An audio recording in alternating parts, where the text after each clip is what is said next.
My name is Melissa, and I just turned 33. I should have been happy blowing out the candles on my birthday cake at the upscale restaurant I was paying for. Instead, my mother leaned in close, her perfume suffocating me as she whispered, "You're jealous of your brother." Something inside me finally snapped after years of financial support, countless sacrifices, and endless excuses. "Then let him pay his own bills," I replied, my voice steady despite my racing heart. Little did they know I was about to shut down every utility, card, and rent payment I'd been covering for years.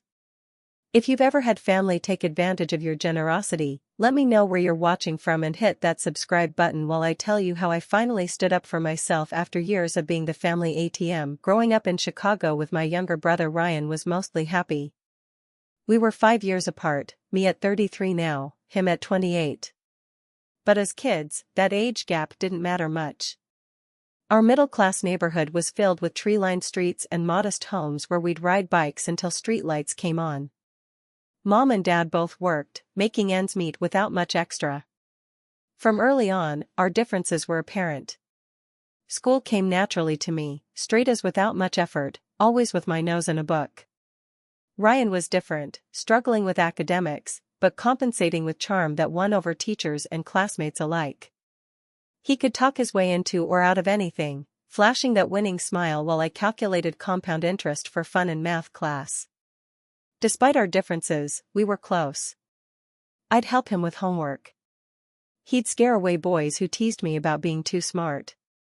We shared secrets under blanket forts, swore blood oaths with safety pins, much to Mom's horror when she found out, and defended each other fiercely against neighborhood bullies. Everything changed when I was 15 and Ryan was 10. The fighting between our parents had been escalating for months, hushed arguments after we went to bed, sudden silences when we entered rooms. Then came the day Dad packed his suitcases, promised he'd see us soon and drove away. Mom cried for weeks. That's when I started working, first babysitting on weekends, then shelving books at the local library after school. By 17, I was working 21 hours weekly at a coffee shop while maintaining my GPA. The money wasn't much, but it helped Mom with groceries and meant I could buy my own school supplies. Ryan continued being Ryan, lovable, carefree, assuming things would work out. When Northwestern University offered me a full academic scholarship for finance, it felt like validation for all those nights studying while friends were at parties. The campus was only a train ride from home, so I commuted to save on housing costs. Between classes, I interned at Bridgewater Financial, making coffee runs and organizing spreadsheets.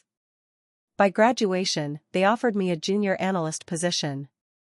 5 years of 60-hour work weeks, skipped vacations, and relentless networking paid off when I made senior financial advisor. My clients trusted me with their futures, and I never took that responsibility lightly. My small apartment became my sanctuary, nothing fancy, but it was mine, purchased with my savings and careful planning. The first time I helped Ryan financially seemed so innocent. He called during his sophomore year at Illinois State, panicking his voice because Mom couldn't afford his textbooks that semester. $880 later, I felt good about helping, proud even. He was so grateful, promising to pay me back once he graduated and landed a killer job in marketing. Those small loans and gifts became a pattern. Birthday presents more expensive than I bought for myself. Car repairs when his ancient Honda broke down again. Security deposit for his first apartment after college. Each time, there were promises of repayment soon that never materialized. By 32, I'd been promoted to team leader at Bridgewater. My investment portfolio was growing steadily, though not as quickly as it should have been. Still, when planning my 33 ND birthday, I wanted to celebrate properly. For the first time since Christmas, my entire family would be together. Mom, Ryan, a few close friends, and even my rarely seen uncle from Dad's side. Le Bistro was the restaurant I'd walked past for years, peeking at the menu and promising myself someday. Their chef had just earned a Michelin star and reservations were nearly impossible to get. I booked 2 months in advance, put down a $600 deposit, and felt a thrill when confirming our table for 8. The week before, I spent hours shopping for the perfect outfit, eventually choosing a deep blue dress that made my eyes pop. I scheduled a salon appointment for highlights and a blowout, splurging on the full treatment. This birthday would be different, a celebration of all I'd accomplished, surrounded by people I loved. Ryan had called 3 times that week, each conversation filled with excitement about the amazing gift he had for me. "You're going to flip, sis," he promised. After years of forgotten presents or last-minute gift cards, his enthusiasm was contagious. Maybe he was finally growing up. Maybe this birthday would mark a new chapter for us both. 6 months before my birthday, Ryan lost his job at Vertex Media. The marketing firm had been restructuring, he explained over beers at my apartment. His position as junior content creator had been eliminated, but he wasn't worried. "The job market is hot right now," he assured me, scrolling through job listings. "I'll have something better in 2 weeks, tops." When his landlord threatened eviction after the second missed rent payment, I offered to help, just until you're back on your feet. The $2,800 monthly for his trendy downtown apartment wasn't nothing, but I could manage. "You're literally saving my life," he said, hugging me tight. "I'll pay you back with interest once I land somewhere." Weeks passed, job applications were supposedly sent, interviews allegedly scheduled. Yet somehow Ryan's Instagram showed him at rooftop bars, music festivals, and weekend trips to Lake Michigan. When I gently asked about his job search over Sunday dinner at Mom's, she jumped in before he could answer. "The job market is brutal for his generation," she said, refilling his wine glass. "And Ryan needs to find something that appreciates his creative talents. He can't just take any position." My brother nodded solemnly while texting under the table. Ryan's girlfriend Amber complicated things further. Tall, stylish, and perpetually between modeling gigs, she had expensive tastes and no visible income. Yet somehow she sported new designer sunglasses each time I saw her, while Ryan complained about being broke. 3 months before my birthday, Ryan called at midnight, voice tight with panic. His car had been repossessed. "I meant to make the payments," he swore, "but things have been so tight with rent and everything." Without reliable transportation, how could he possibly get to interviews? The bus system was sketchy in his neighborhood and Uber would cost a fortune long term. 2 days later, I co-signed for a certified pre-owned Audi at 9% interest. "Nothing fancy," Ryan insisted, though it was nicer than my 5-year-old Toyota. "Just reliable transportation so I can get back on my feet." The salesman smirked when I wrote the check for the down payment. It was around this time I realized Ryan had been using my Netflix, Spotify, and phone plan for years. The discoveries came gradually, noticing strange shows in my continue watching, queue, playlists I hadn't created, data usage, spikes I couldn't explain. When confronted, he seemed genuinely confused by my concern. "We're family," he shrugged. I thought that stuff was just understood. Then came his sheepish admission that he'd also been having trouble with utility payments. Would I mind adding his electric, gas, and internet to my autopay accounts? "Just until things turn around," he promised for the dozenth time.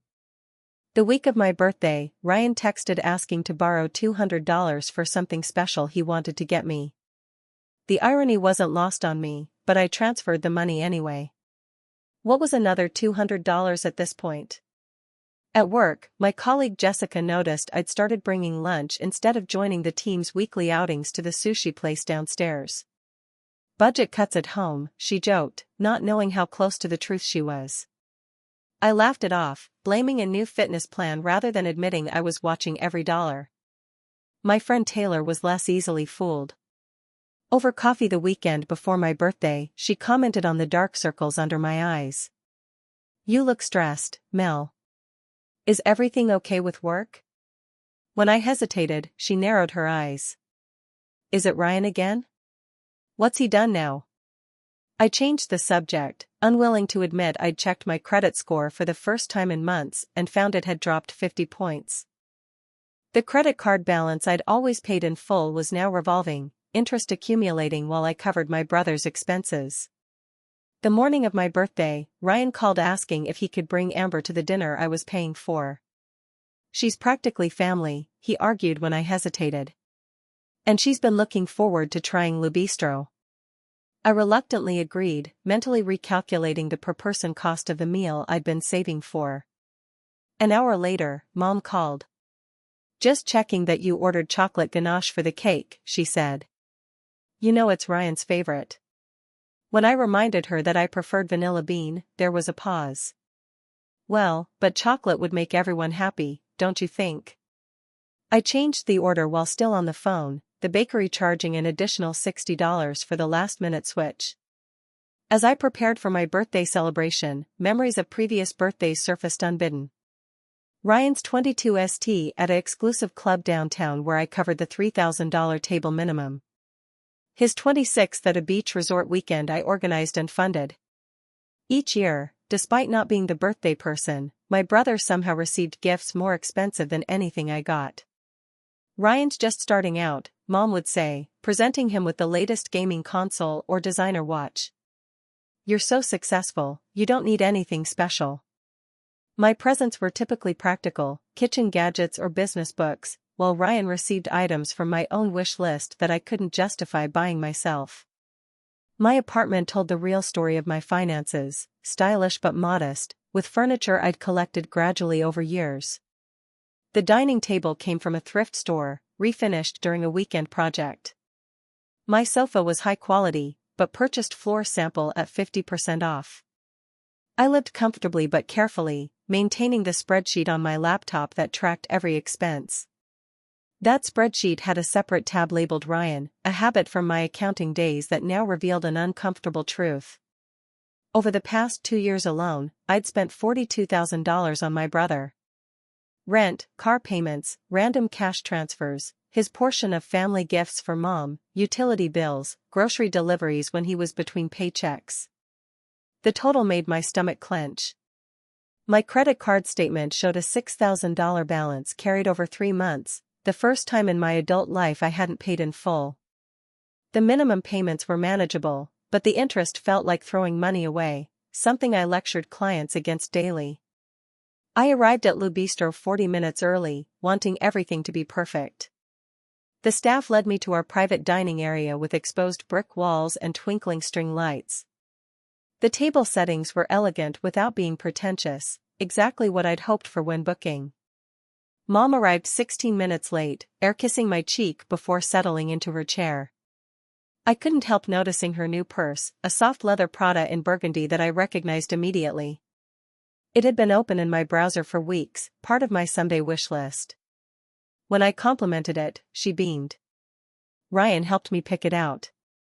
He has such good taste."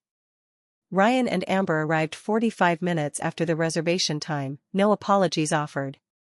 My brother hugged me quickly before launching into a story about their quick shopping trip that had apparently caused their tardiness. Amber interrupted to show off her new ankle boots, the red soles flashing as she extended her leg. "We're so broke it's not even funny," she lamented, while wearing an outfit that cost more than my monthly mortgage payment. But these were 60% off, so practically a steal. Ryan nodded enthusiastically, his arm around her waist.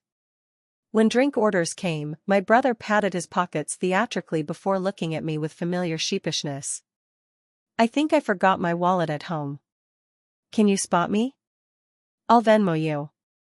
The Venmo that never came after dozens of similar promises.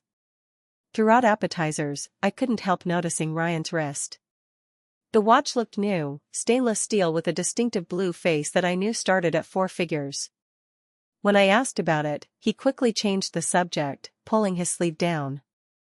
Mom lavished attention on every story Ryan told, laughing too loudly at his jokes while interrupting me mid-sentence when I tried to share news about my recent promotion. "That's nice, honey," she'd say before turning back to my brother. "Ryan, tell everyone about that client you almost landed before the layoffs." When someone suggested a family photo, Mom immediately positioned Ryan in the center, physically moving me to the edge of the frame with a firm hand on my shoulder.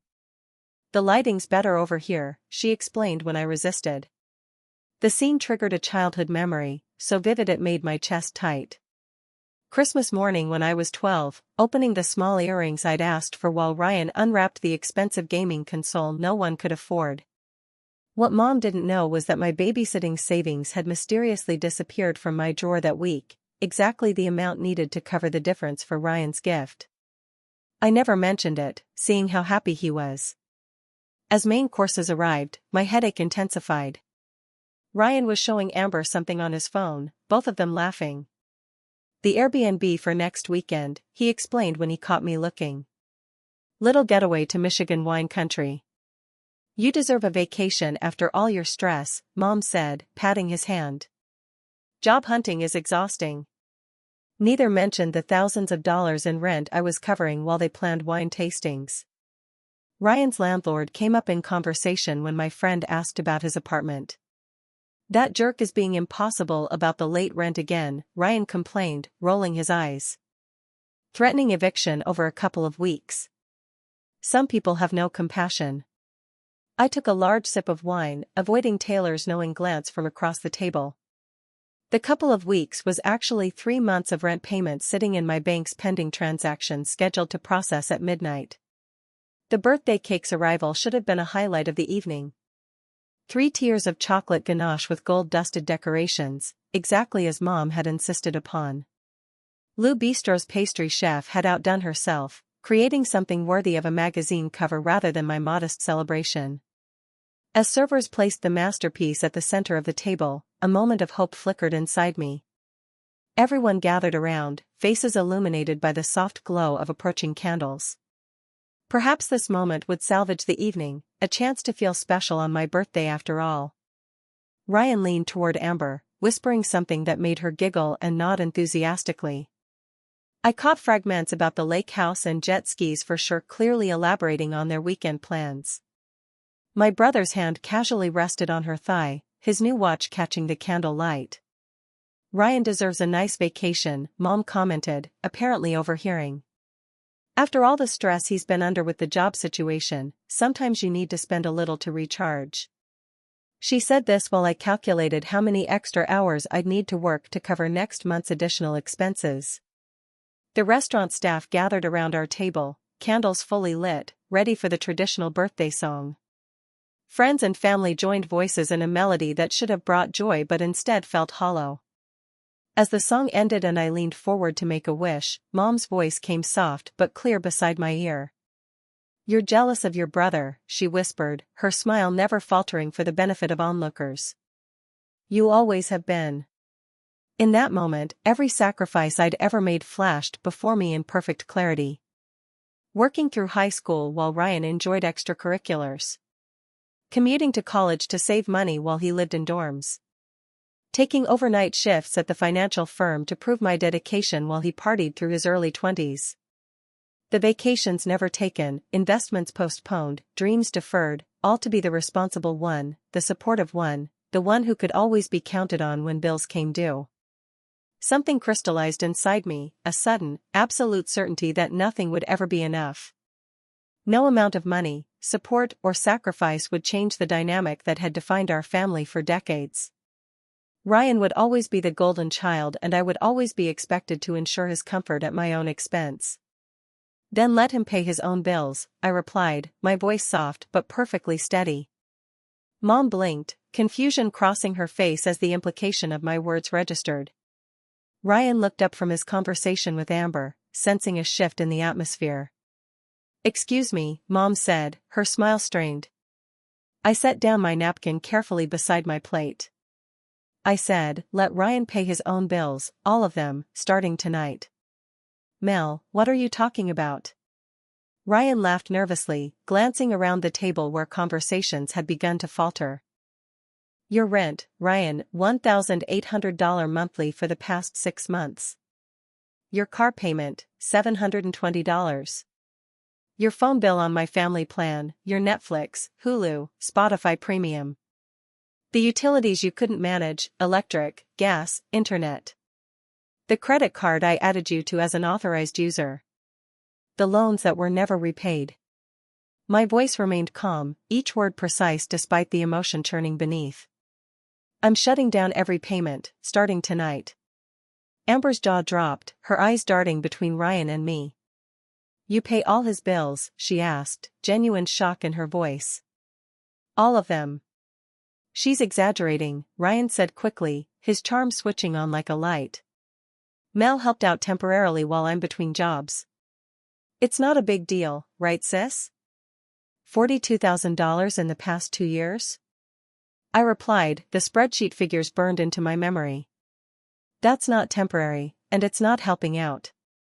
It's enabling dependency. Melissa and Harper, Mom hissed, her public facade cracking. This is completely inappropriate. You're making a scene on your birthday of all days. Yes, it is my birthday, I agreed, standing slowly. And for once, I'm giving myself a gift that matters. Financial independence, for all of us. You don't mean this, Mom said, reaching for my hand. You're upset about something, but we can discuss it privately. Not here, not like this.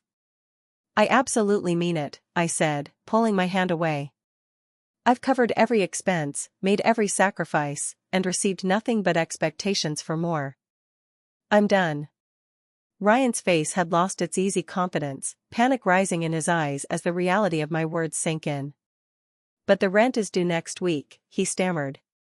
And the car payment. You can't just. I can and I am, I interrupted. You're 27 years old, Ryan. It's time to pay your own bills. The cake sat untouched between us, candles melting into the frosting. Wishes left unmade, celebrations abandoned. I reached for my purse, placed $300 bills on the table to cover dinner, and walked out of my own birthday party without looking back. Behind me, I heard Mom calling my name, Ryan's protests rising in volume, but I didn't turn around. The night air felt clean against my skin as I walked to my car, ignoring the buzzing phone in my purse. For the first time in years, I felt something unexpected breaking through the anger and hurt, relief.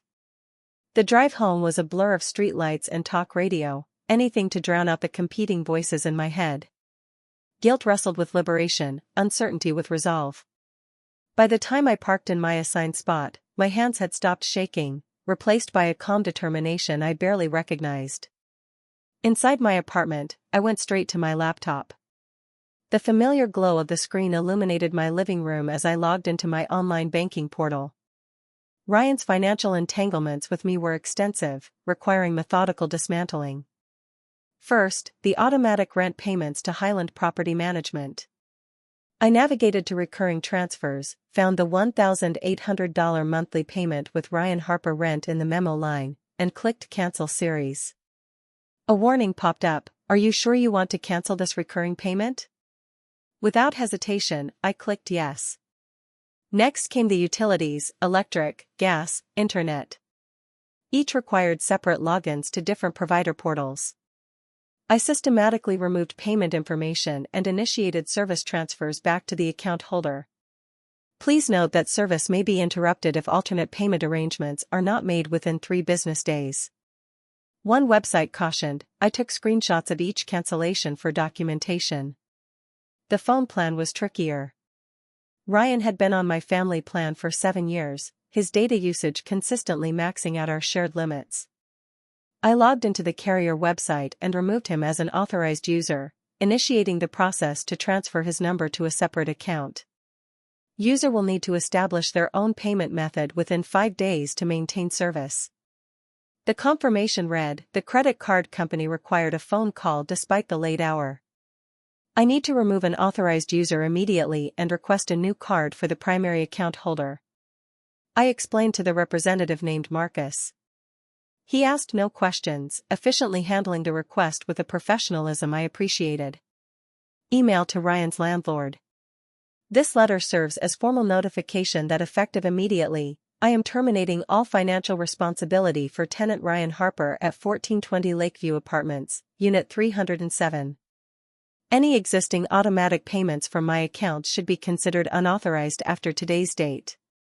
By 2 a.m, I had systematically dismantled every financial connection to my brother. Each cancellation brought a strange mixture of anxiety and relief, like cutting away anchors I hadn't fully acknowledged were dragging me down. The final task was updating my budget spreadsheet, removing the Ryan categories entirely. The difference was immediately apparent. Suddenly, my monthly cash flow showed a surplus rather than deficit. I stared at the revised figures, a weight lifting from my shoulders that I'd carried for so long I'd forgotten what it felt like to stand straight.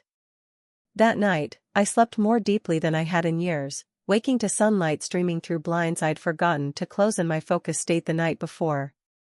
My phone showed the aftermath. 27 missed calls, 43 text messages, and 16 email notifications. The communications followed a predictable pattern.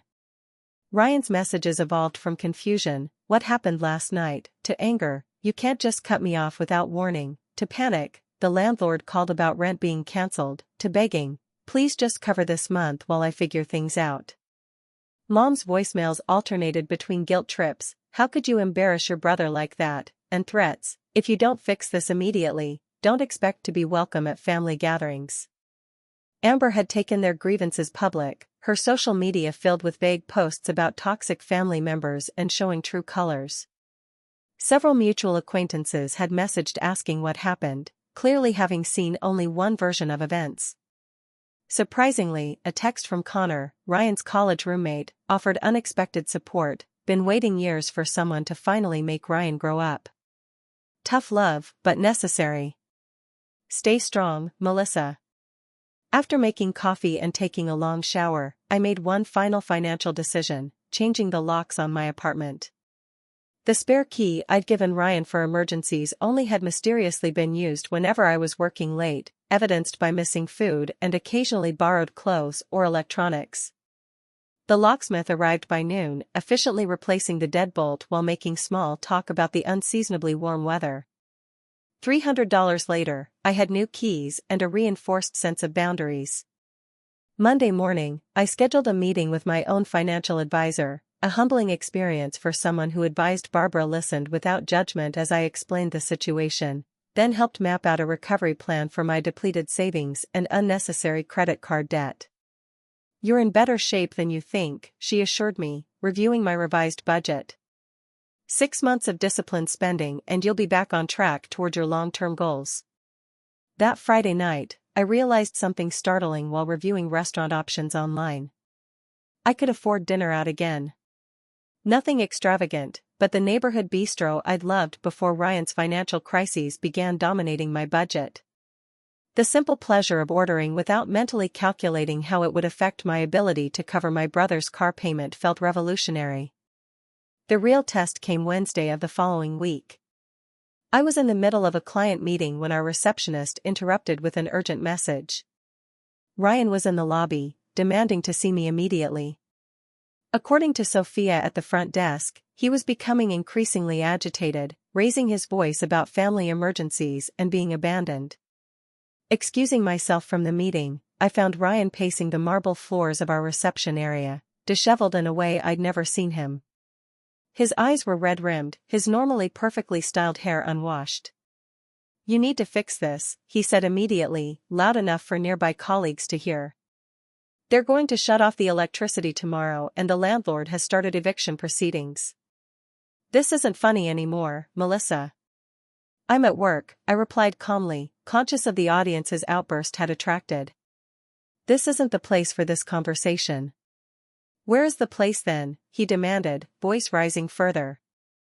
"You won't answer my calls, won't respond to texts. What am I supposed to do?"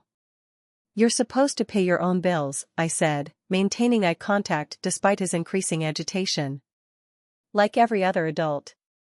"With what money?" he nearly shouted. "You know I don't have a job." "That's a problem you need to solve," I replied, signaling discreetly to our security guard who had noticed the disturbance. "I can recommend some employment agencies if you'd like." The look of betrayal on his face was almost enough to break my resolve. Almost. Security approached, professionally asking Ryan to lower his voice or continue the conversation elsewhere. When he refused, they escorted him to the lobby elevators, his protests echoing until the doors closed.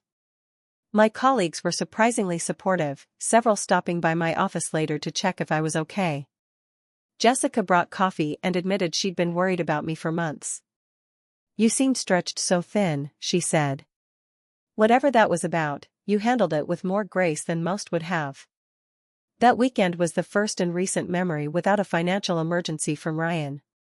No urgent calls about overdrawn accounts or unexpected expenses. The silence felt strange but liberating, like learning to breathe again after too long underwater. 1 week after my birthday dinner debacle, Mom hosted a family dinner at her house. I wasn't invited, but my cousin Sophia called afterward to fill me in. According to her, Ryan had dominated the evening with complaints about my sudden betrayal and abandonment when he needed me most. Mom had supported his version entirely, painting me as cruel and unreasonable. "I just thought you should know what they're saying," Sophia said awkwardly. "It doesn't sound like the cousin I know." "It's not the full story," I acknowledged, grateful for her call. "But I'm not going to defend myself to people who aren't interested in both sides." The following day, I made 2 important calls. The first was to a therapist recommended by Barbara, my financial advisor. Dr. Eliza Coleman specialized in family dynamics and boundary issues, terms I would have dismissed as psychobabble months earlier, but now recognized as exactly what I needed. Our first session was mostly intake information, but even explaining the situation aloud to an objective professional brought clarity. "It sounds like you've been in a caretaking role far beyond what's reasonable between siblings," she observed. "That creates patterns that are painful to break, but continuing them causes harm to everyone involved." My second call was to Taylor, who I'd been avoiding since the birthday dinner. We met for coffee at a neutral location, where I finally shared the full extent of my financial support for Ryan over the years. "I suspected it was bad, but not this bad," she said, eyes widening at the numbers. "Why didn't you ever say anything? Family loyalty? Embarrassment?" "I'm not sure myself," I admitted. "It just became normal somehow." Over the next few weeks, I reconnected with friends I'd lost touch with during years of financial constraints. Dinners out, weekend trips to local wineries, a theater subscription I'd previously canceled to cover Ryan's car insurance. Small pleasures returned to my life one by one. 3 weeks after our confrontation, Ryan's landlord called. "Mr. Harper indicated you would be handling his outstanding balance," he began, sounding skeptical. When I explained the situation had changed, he sighed heavily. "Eviction proceedings will continue then. Just thought you should know." My mother's response was immediate and blistering. "How can you sleep at night knowing your brother will be homeless?" she demanded during a call I almost sent to voicemail. "This is cruel beyond words, Melissa." "He won't be homeless," I replied, maintaining the calm tone Dr. Coleman and I had practiced. "He has options: get a job, find a less expensive apartment, ask one of his friends for help. I've sent him information about emergency rental assistance programs and employment agencies." "He's your brother," she said, as if this single fact overrode all other considerations. "Yes, and I love him," I agreed. "But continuing to financially enable him isn't loving, it's hurting both of us." An unexpected ally emerged in the form of Uncle James, Dad's brother who I rarely saw since my parents' divorce. He called out of the blue, having heard about the situation through family grapevine. "Your father would be proud of you," he said, surprising me into momentary silence. "He always worried Ryan was being spoiled by your mother's approach. Setting boundaries is the hardest and kindest thing you could do right now." By the 2-month mark, my budget had begun recovering. My first deposit back into savings was modest, but symbolically important. The credit card balance was shrinking rather than growing, and I'd started researching vacation options for later in the year, something I hadn't done in ages. News about Ryan came indirectly at first, then more directly as the situation evolved. He'd taken a job at a retail chain, his first steady employment in nearly a year. The position was entry-level, and beneath his qualifications, according to Mom, but it provided regular income. Amber broke up with him when the lifestyle adjustments became apparent. Her Instagram now featured a new boyfriend with a luxury car and vacation photos from Cabo San Lucas. Ryan's social media went quiet around the same time. At a cousin's wedding I reluctantly attended, Mom maintained a cold distance, introducing me to distant relatives with the bare minimum of social courtesy. The extended family seemed confused by the obvious tension, some taking sides based on whatever version of events they'd heard. During the reception, I found myself seated with aunts and cousins who carefully avoided mentioning Ryan until several glasses of wine loosened inhibitions. When Aunt Patricia finally asked what happened with that birthday dinner everyone's talking about, I gave a measured, factual account of the financial situation without emotional embellishment. "So you've been supporting him completely?" Cousin Elise asked, clearly surprised. "All this time, Ryan made it sound like you occasionally helped with small expenses," Uncle David added, frowning. "Not that you were covering everything." By dessert, several family members who'd been distant earlier approached with new understanding. "I would have done the same thing," Aunt Joanne whispered, squeezing my hand. "It's about time someone in this family stood up to the golden child dynamic." The first direct communication from Ryan came via text message 3 months after our confrontation. "Got promoted to shift lead, starting financial literacy class at community college next month. Not asking for anything, just thought you should know." I stared at the message for 20 minutes before responding. "Congratulations on both. That's genuinely great news, Ryan. I'm proud of you. No financial offers, no reopening of closed doors, but a careful acknowledgement of positive steps." At the family Easter gathering, tension remained but had evolved into something less volatile.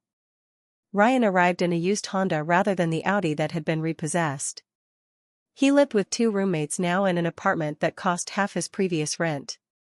Mom still made excuses for his circumstances, but he himself seemed different, quieter, more thoughtful, occasionally making self-deprecating jokes about learning adulting the hard way. The most revealing moment came when someone asked about Christmas plans. In previous years, I'd automatically been assigned responsibility for the most expensive elements, the prime rib dinner, the higher-end gifts, the alcohol everyone consumed. This time, when Mom began, "Melissa usually handles." Ryan interrupted. "Maybe we should all contribute what we can this year," he suggested, glancing my way briefly. "Split things more evenly." The silence that followed felt like a small victory, not reconciliation exactly, but acknowledgement of a changing dynamic that needed to change. 6 months after my 32nd birthday, my financial situation had transformed. The credit card debt was paid in full, my emergency fund replenished, and contributions to my retirement accounts back on schedule. Barbara, my financial advisor, noted with approval that I was back on track to meet long-term goals without detours. My apartment reflected the internal changes. I'd repainted the living room a calm sage green, replacing the beige that had been there since purchase. New bookshelves displayed the collection I'd accumulated but never properly showcased. Small upgrades, a quality coffee maker, art from local galleries, plants that thrived under my newly consistent care transformed the space from merely functional to genuinely personal. Ryan's life had undergone even more dramatic changes. His new apartment, shared with a coworker and a coworker's cousin, was half the size of his previous luxury unit. Located in a working-class neighborhood far from downtown, it lacked the amenities he'd considered essential before. Yet when I finally visited, after multiple invitations, I noticed something unexpected. It was clean, organized, and contained furnishings he'd actually purchased himself, including a second-hand dining table he'd refinished. His retail job had indeed led to promotion, shift supervisor with responsibility for inventory management and new hire training. Not my dream career, he admitted over coffee at a cafe midway between our apartments, but it pays the bills and I'm good at it. Regional manager says there's potential for advancement if I stick with it. That coffee meeting represented our first one-on-one conversation since the birthday confrontation. Arranged cautiously through text messages, we'd agreed to meet on neutral ground without Mom's mediating, or inflammatory, presence. "I owe you an apology," Ryan said after initial awkward small talk. "A big one." He traced the rim of his mug with one finger, clearly rehearsing words that didn't come easily. "I took advantage of your generosity for years. Worse, I took it for granted like it was something I was entitled to." The admission hung between us, more meaningful for being unprompted. "What changed?" I asked, genuinely curious about his evolution. "Reality," he laughed without humor. Nothing teaches priorities like having your electricity shut off in January, or eating ramen for 2 weeks straight because you spent grocery money on concert tickets. He shook his head. The financial literacy class helped too. Did you know credit cards charge 24% interest? I had no idea. I might have mentioned that once or twice, I said, allowing a small smile. Yeah, well, I wasn't listening before. His expression grew serious again. The hardest part wasn't even the money stuff. It was realizing how I'd behaved, who I'd become. Not someone I'm proud of. Mom had struggled more with the new family dynamic. She still made occasional attempts to restore the old patterns, suggesting I help out Ryan with larger purchases or cover family gifts since you can afford it. Each time, I maintained the boundaries Dr. Coleman had helped me establish. Kind but firm refusals, without lengthy justifications or apologies. She'll adjust eventually, Uncle James assured me during a lunch we'd made regular after his unexpected support. Your mother invested too heavily in the story of Ryan as the special one needing protection. Changing that narrative takes time. Thanksgiving marked the first major holiday under the new family arrangement. Instead of my handling everything as usual, we created a potluck system where everyone contributed according to their means. Ryan brought rolls and wine, modest but proportionate to his budget.